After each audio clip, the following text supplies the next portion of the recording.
Hello everyone, welcome to another video on my YouTube tutorial. So in this video I'll be teaching you, or I'll be talking about how to work with a data set from SQL in your Jupyter Notebook.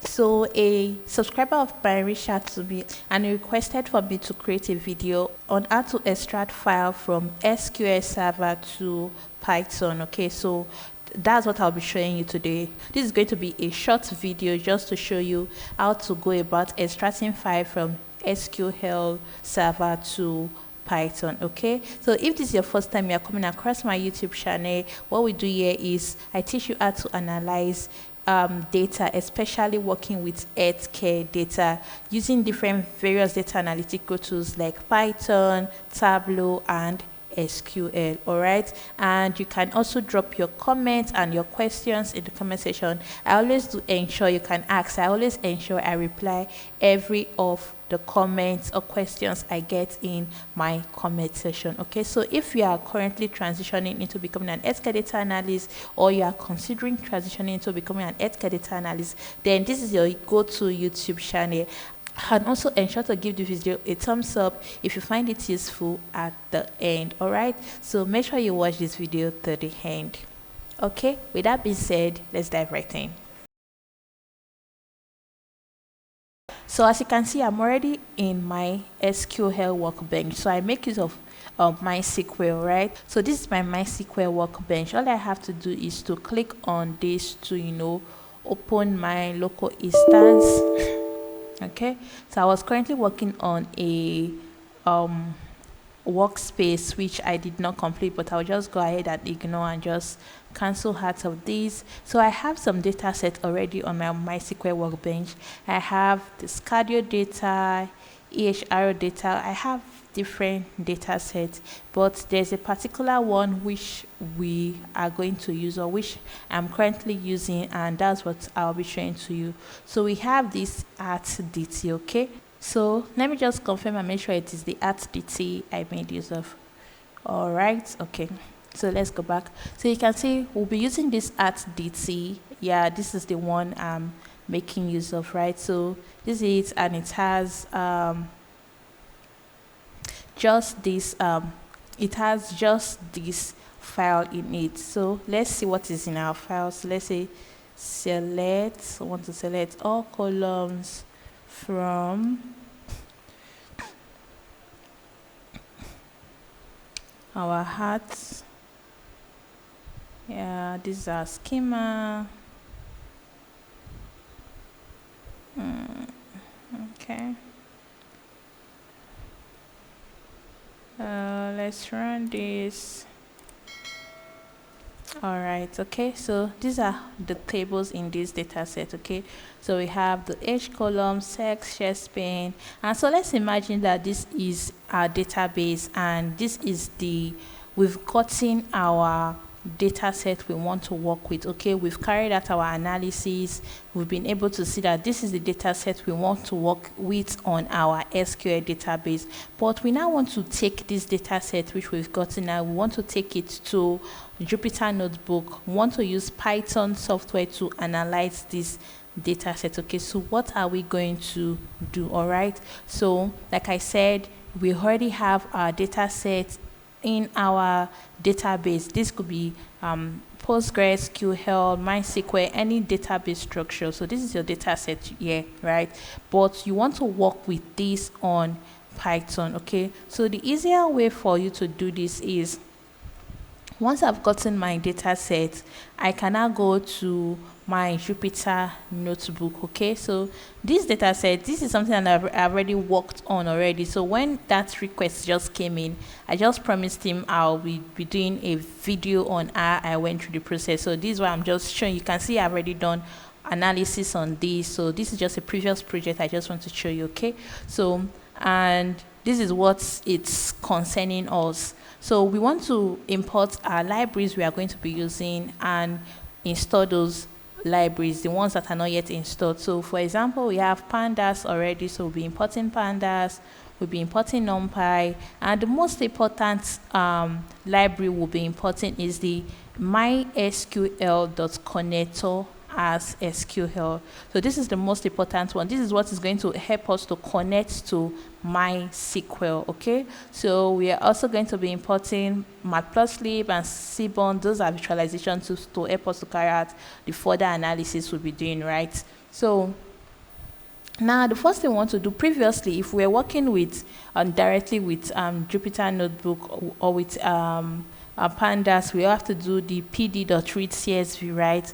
But in this situation, since our data set is still in the MySQL database structure, we have to connect to the MySQL. So to do that, we'll be creating a variable, which is, we just call this, we can give this any name, but in my situation I call this con for connect. Okay, so this is CONN, right? So we are saying SQL.connect, and now we are going to be passing the host. So if previously when I was about logging into this, you'd see that we have our local instance, which is the host. Okay, so let me just go back. So the host is the local host. Mine is saved as local host, while my user is saved as root. My password is saved as root as well. Okay, so you just have to put in your username, fill in your password as well. So for mine, this is my password. So you also have to set the use_pure to be true. And the next thing you have to do is to specify the database, the particular table in your database you want to try and access. Okay, so which is the @dt. So remember, we are trying to access this database @dt. We have different database here, right? So the specific one we are trying to access is the @dt database. Okay, so that's what we did. So you just have to specify that as @dt, and we can now go ahead and print con. So once you print it, this is going to show up that you've connected to the MySQL. So it's going to say we've created an object at this. So with this, we've connected to SQL. And once you've made that connection, now you can now read in your database as a table. Okay, so now I want to read this as a data frame. So to read a SQL table as a data frame, we have to use the pd.read_SQL_query. Okay, so now we'll be passing this, and we're passing in this statement select star from @dt.at. Remember that this was same query we used when we wanted to get our table, right? Select star from @dt.at. So now we are going to do that. We'll be passing this. Remember, you can see it's inside a 3 inverted colon, so remember to put that as well. And we are also going to be pressing our variable, which is the con connection we made earlier. Okay, so once we've done with that, we'll be saving this as a variable data, and we can now read this as a data frame. So pd.data frame, and we can place our data, which is our table, right? So with our table now, we can now say @df.add, and we can get our tables, the table in this. So for example, if you are working with a database and you had more than one table, so for example, if this was a situation, so if I go to this EHRO data, you can see I have various tables: conditions, encounters, immunization, and patients. So it's still going to be the same method. Okay, so for example, if I wanted to get encounters, it's just going to be EHRO data, and we're going to be specifying the table which we require, right? So this is going to be encounters. All right, so if we go ahead and run this, we are going to get our encounters table, right? Probably still loading. I'm getting just the table without no results. Okay, let's see. It's supposed to be values in this table, so let's see.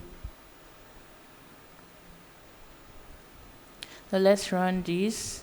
All right, so you can see we have our various conditions. So it depends on the table you are trying to access. So if it's a situation where your database have multiple tables, it's still the same process. All you have to do is you are specifying the name of the database here, and once you are done with that, you can now come here and specify the particular table name which you want to gain access to. Okay, so in this situation we can put dots. In case we had another table that was something else, you just go ahead and specify the name. So this is how you can extract file from your SQL server to Python. So it's easy and straightforward. Once you are done with this, you can just go ahead and carry out your data analysis as usual. All right, so this is actually a project which I have already worked on, and I've pasted on my platform on YouTube already. So I'll be putting a link to the video, so in case you want to see what I did here, I went about analyzing this data set, I'll be putting a link to the video so you can go ahead and watch that video as well. So but to answer the question which I was sent, this is just the short and straightforward process. All right, so if there's any questions, any comments, please ensure to drop it in the comment section, and also please remember to give this video a thumbs up so we can get to a larger audience, and please subscribe to my YouTube channel if you are not yet subscribed to this channel. All right, please, I want to get to 1,000 followers, and I'll be happy if you subscribe to my YouTube channel. All right, with that being said, bye for now and see you in my next video.